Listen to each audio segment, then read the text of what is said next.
अप्रैल 1958 में पाकिस्तान में एक शख्स को कराची हवाई अड्डे पर गिरफ्तार किया गया। उसके पास से 3100 तोला सोना जब्त किया गया। ये शख्स लाहौर जाने वाली फ्लाइट पर सवार होने वाला था। कुछ दिन बाद वो जेल से छूटा और फिर से सोने की तस्करी में शामिल हो गया। कसूर इलाके के पास एक गांव में पुलिस ने उसे फिर देखा, लेकिन वो सोने की 45 ईंटें छोड़कर फरार हो गया। पाकिस्तान के अखबारों में इसे गोल्डन भगौड़ा कहा जाने लगा। पाकिस्तान में गोल्ड किंग के नाम से मशहूर इस शख्स का नाम था सेठ आबिद हुसैन। 45 ईंटें छोड़कर भागा आबिद हुसैन 6 साल बाद दिल्ली के चांदनी चौक पहुंचा, जहां मोती बाजार के व्यापारी के साथ वो सोने की डील कर रहा था।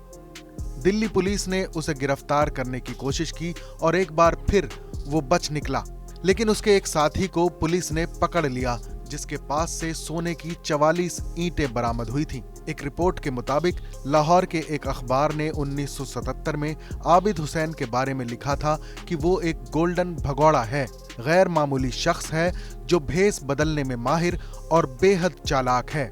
अक्सर दिल्ली, दुबई और लंदन में उसका आना जाना रहता था। पाकिस्तान की पुलिस के अलावा इंटरपोल को भी उसकी तलाश थी। आबिद हुसैन की गिनती पाकिस्तान के सबसे अमीर सोना तस्करों में हुआ करती थी। आबिद का जन्म साल 1936 में कसूर में हुआ था। बचपन भी वहीं बीता। 1950 में आबिद कराची चले गए, जहां उनके पिता ने सर्राफा बाजार में सोने चांदी का कारोबार शुरू किया। इस दौरान आबिद की मुलाकात कुछ मछुआरों से हुई जो दुबई से सोने की तस्करी किया करते थे। इनके साथ मिलकर आबिद ने 1950 के दशक के आखिर तक अपने साथी कासिम भट्ट के साथ पाकिस्तान में सोने की तस्करी की दुनिया में अपना सिक्का जमा लिया था। अब सेठ आबिद हुसैन पाकिस्तान की एक ताकतवर शख्सियत बन चुका था। उसका दखल मुल्क की सियासत से लेकर प्रशासन में भी था। वो हर साल हज पर जाया करते थे। धीरे धीरे जब आबिद का नेटवर्क बढ़ने लगा तो पंजाब के सीमावर्ती इलाके के गांवों में रहने वालों को तस्करी की फ्रेंचाइजी देनी शुरू कर दी। तस्करी की दुनिया में आबिद का कोई मुकाबला नहीं था। कई बार FIR हुई, लेकिन कभी उनके खिलाफ कोई आरोप साबित नहीं हो सका। आबिद का नाम पाकिस्तान के सबसे अमीर लोगों की लिस्ट में शामिल था।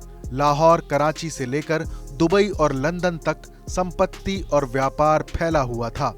हालांकि बाद में आबिद को सरकारी दबावों का भी सामना करना पड़ा।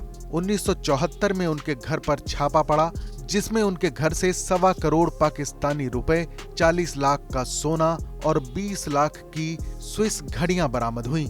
पुलिस ने 3 दर्जन गाड़ियों और 1 दर्जन घोड़ों को भी जब्त कर लिया, जिनका इस्तेमाल तस्करी में किया जाता था। आबिद पर वैश्विक स्तर पर तस्करी में शामिल होने का आरोप लगा। तत्कालीन पाकिस्तानी प्रधानमंत्री जुल्फिकार अली भुट्टो ने सेठ आबिद अंतर्राष्ट्रीय तस्करी मामले के लिए एक खास ट्रिब्यूनल बनाया, जिसने दर्जनों लोगों के बयान दर्ज किए, लेकिन लाख कोशिशों के बाद भी आबिद इस ट्रिब्यूनल के सामने पेश नहीं हुए। आबिद का नाम पाकिस्तान के मोस्ट वांटेड लोगों की लिस्ट में शामिल कर दिया गया और उन्हें ढूंढने के लिए पाकिस्तानी सेना, पुलिस, रेंजर्स और नेवल गार्ड्स के साथ मिलकर इतिहास का सबसे बड़ा सर्च ऑपरेशन चलाया गया। आबिद के कराची स्थित घर पर भी छापेमारी हुई और भारी मात्रा में सोना बरामद किया गया। पुलिस हर सूचना के पीछे लगातार दौड़ रही थी कि साल 1977 में आबिद ने सैन्य सरकार के सामने सरेंडर कर दिया। धीरे धीरे माहौल बदल गया और जो हवा आबिद के खिलाफ चल रही थी वो उनके पक्ष में बहने लगी। 1986 में Pakistan central board of revenue ने उनका 3100 तोला सोना वापस करने की इजाजत दे दी। ये वही सोना था जो 1958 में जब्त हुआ था।